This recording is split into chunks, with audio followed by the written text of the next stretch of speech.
இன்றே டவுன்லோட் செய்து உங்கள் ஃபேவரட் ஷோக்களை என்ஜாய் பண்ணுங்க.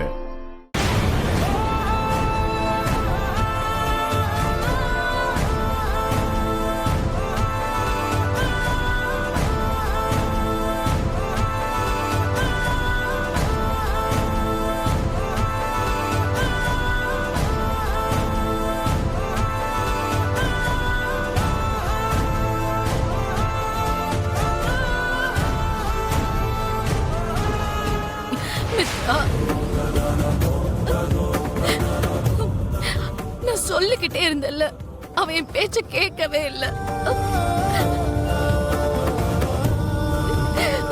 இப்ப பாரு எப்படி ஒரு நிலைமைக்கு ஆளாயிருக்காரு. பிரியமா, கவலைப்படாதீங்க, அண்ணனுக்கு ஒன்னும் ஆகாது. ஜோசியர் அத்தனை வாட்டி சொல்லிக்கிட்டே இருந்தாரு.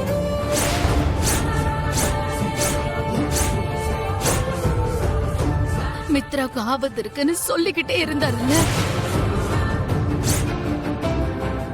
அவர் அத்தனை வாட்டி சொல்லியும் மித்ரா இப்படி ஒரு நிலைமையில மாட்டிக்காம நம்மளால தடுக்க முடியலையேடா.